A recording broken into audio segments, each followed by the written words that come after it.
Dalam menciptakan kenyamanan warga saat bulan suci Ramadan 1444 Hijriah, Polres Aceh Jaya melakukan razia knalpot. Razia ini dilakukan menindaklanjuti dari keluhan masyarakat yang terganggu dengan suara kendaraan yang dihasilkan dari knalpot tersebut.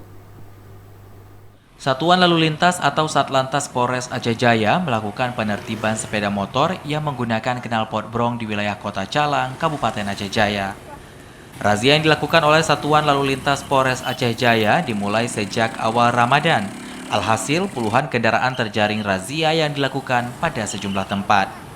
Mereka yang terjaring razia rata-rata kendaraan yang dikendarai oleh para remaja.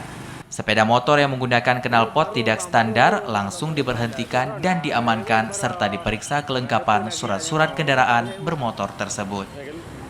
Kasat Lantas Polres Aceh Jaya, Ibtu As'ari menyampaikan, knalpot yang disita oleh petugas rata-rata kendaraan roda 2 yang pemiliknya merupakan berstatus pelajar.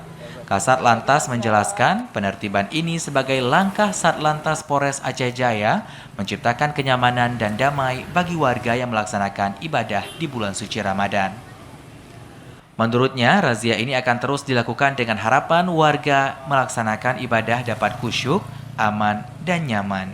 Untuk bulan puasa ini, kita dari Satlantas Polres Aceh Jaya menertibkan knalpot racing. Di sini pengaduan masyarakat juga sangat besar ya, karena dia sangat terganggu ya. Satlantas Polres Aceh Jaya juga menjelaskan dalam bulan suci Ramadan tahun ini pihaknya bukan hanya melakukan razia knalpot brong saja, namun juga melakukan razia terhadap balap liar baik yang ada di Kota Calang maupun di sejumlah kecamatan sehingga para warga tidak terganggu dengan suara-suara knalpot dan balap liar. Dari Aceh Jaya, Musliadi, TVRI melaporkan.